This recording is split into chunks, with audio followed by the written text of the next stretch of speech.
ఇక triple death వ్యవహారం కేసులో పోలీసులు విచారణ ముమ్మరం చేశారు. ఘటన జరిగి వారం రోజులైనా కూడా చిన్న క్లూ కూడా దొరకపోవడంతో ఈ కేసు అంతు చిక్కని మిస్టరీగానే ఉంది. ఈ క్రమంలోనే సెల్ ఫోన్స్ ఆధారంగానే కేసు విచారణ చేపడుతున్నారు పోలీసులు.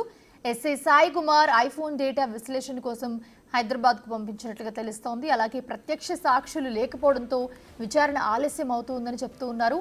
ఆత్మహత్య చేసుకున్న చెరువు నీటిని ఫోరెన్సిక్స్ ల్యాబ్కు పంపించినట్లుగా పోలీసులు వెల్లడించారు.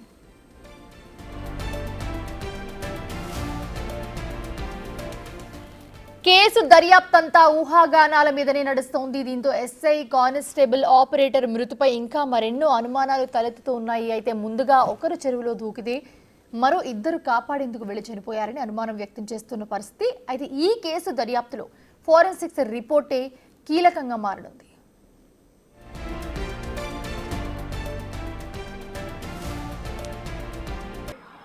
ముగ్గురు ఆత్మహత్యలో కూడా పెద్ద ఎత్తున ఆరోపణలు, చర్చనీయాంశమైన అంశాలు చాలా వరకు కూడా వచ్చాయి. ఇవన్నిటి కూడా తిప్పి కొడుతున్నాయి. ఎస్పీ సింధు శర్మ క్లియర్ చెప్పింది, విచారణ కొనసాగుతుంది. విచారణ కొనసాగుతుంది కాబట్టి ముందుగా ఎవరు కూడా తొందరపడి వార్తలు ఇవ్వద్దు. ఎందుకంటే వాళ్ళ కుటుంబ సభ్యులకు సంబంధించి ఇప్పటికే తీవ్ర దిగ్భ్రాంతిలో ఉన్నారు. సాయి కుమార్ సడన్ గా ఆత్మహత్య చేసుకున్నారో లేకపోతే ఒకరు ఆత్మహత్య చేసుకుంటే మిగతా ఇద్దరు ప్రాణాలు కాపాడే ప్రయత్నం చేస్తారనే కోణంలో విచారణ చేస్తున్నారని చెప్తున్నారు. కానీ ఎవరు కూడా ముగ్గురు కూడా ఆత్మహత్య చేసుకున్నారు, లేకపోతే ప్రేమ వ్యవహారం అని చెప్పి, లేకపోతే ఇంకేదో కోణంలో న్యూస్ ఛానల్స్ అని కూడా వార్తలు ఇస్తున్నాయి. ఈ కోణంలో ఎవరు కూడా ముందుగా ఇలాంటి చేయొద్దని చెప్పి కూడా ఎస్పీ సింధు తెలిపింది. విచారణ మాత్రం సీక్రెట్ గా జరుగుతుంది. ఎందుకంటే ఈ విచారణలో ఎవరైనా నిందితులు ఉన్నా కానీ లేకపోతే ఇంకెవరు ఉన్నా కానీ వాళ్ళు కాపాడే ఏదైతే పారిపోయే పరిస్థితి వస్తుంది కాబట్టి ఇలాంటి జాగ్రత్తలు తీసుకోవాలి. అందుకోసమే ఏదైతే ఈ ముగ్గురు ఆత్మహత్య కేసులో విచారణ మాత్రం సీక్రెట్ జరుగుతుంది. కొద్దిగా సమయం పట్టే అవకాశం ఉంది. కానీ ఈ విచారణ సంబంధించి పూర్తి వివరాలు మీడియాకి వెల్లడిస్తామని తెలిపింది. కానీ ఏదైతే రోజు రోజుకు పెరుగుతున్న ఆలస్యం అవుతున్న కొద్దీ చాలా వరకు ఆరోపణలు బయటకు వస్తున్నాయి. ప్రేమ వ్యవహారంలో చాలా వరకు ఇబ్బందికర విషయాలు బయటకు వస్తున్నాయని చెప్పవచ్చు. ఇందుకు కుటుంబ సభ్యులు ఇబ్బంది పడుతున్నారు.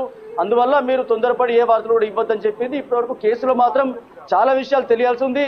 ఎవరు ఆత్మహత్య చేసుకున్నారు, ముందుగా ఎవరిని ఇబ్బంది పెట్టారు, ప్రేమ వ్యవహారంలో ఎవరు ముందుగా కొనసాగింది, వాట్సాప్ చాట్లో ఎవరు ఇబ్బంది పెట్టగలగా మెసేజ్ చేశారు, ఒకవేళ వాట్సాప్ చాట్ కాల్ డాటా ప్రకారంగా ఏం జరుగుతుంది, ఎప్పుడైతే బిక్నూరు నుంచి పోలీస్ స్టేషన్ నుంచి సాయి కుమార్ కారు తీసుకొని వెళ్ళాడో వీళ్ళ శృతిని, నిఖిల్ని రిసీవ్ చేసుకొని పెద్ద చెరువు దగ్గరికి ఎందుకు వచ్చాడు, చెరువు దగ్గరికి వచ్చిన తర్వాత అసలు గొడవ జరిగిందా, తోపులాట జరిగిందా, ఎవరన్నా ఆత్మహత్య ప్రయత్నం చేస్తారా లేకపోతే హత్య ప్రయత్నం చేస్తారా అనే కోణంలో విచారణ చేస్తున్నాం.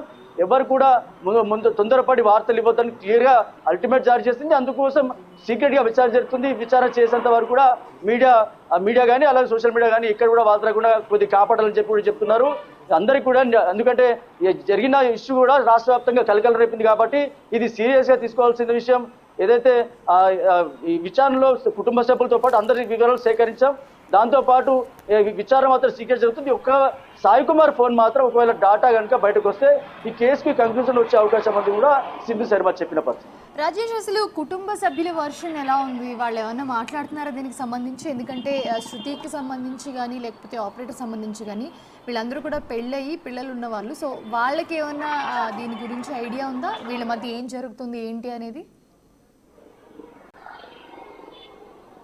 బిక్నూర్ ఎస్ఐ సాయి కుమార్ ఎవరైతే ఉన్నారో సాయి కుమార్ కుటుంబ నేపథ్యం, ఒక భార్య ఉంది, ఇలా అక్కడ కొడుకున్నాడు, అలాగే ఆమె కూడా మహాలక్ష్మి ప్రెగ్నెంట్. ఇప్పుడు వాళ్ళ కుటుంబ నేపథ్యంలో కూడా వాళ్ళు ఒకటే మాట చెప్తున్నారు, ఏదైతే శృతి పెళ్లి చేసుకోవాలి తీవ్ర ఇబ్బందులు పెట్టింది, అంతేకాకుండా మానసిక ఇబ్బంది గురి చేసింది కాబట్టి ఆ శృతి ఎవరైతే సాయి కుమార్ భార్యని టికెట్ దింపిన తర్వాత ఈ విచారణ కొనసాగింది. అక్కడ నుంచి శృతిని రిసీవ్ చేసుకోవడం జరిగింది. ఈ కోణంలోనే శృతి, నిఖిల్ ఇద్దరు కూడా చాలా కాలంగా ప్రేమ వ్యవహారంలో ఉన్నారు. ఇటు శృతికి కుటుంబ నేపథ్యం కూడా చాలా బీద కుటుంబమే. నిఖిల్ కుటుంబ నేపథ్యం కూడా ఇటీవల అంటే పెళ్లి చేసుకొని కూడా సిద్ధమయ్యాడు. ఒక సొసైటీలో ఆపరేటర్గా పనిచేస్తున్నాడు. ఈ కోణంలో జరుగుతున్న విచారణలంతా కూడా ముగ్గురు కుటుంబంలో విచారణ అంటే పూర్తి వివరాలు సేకరించారు.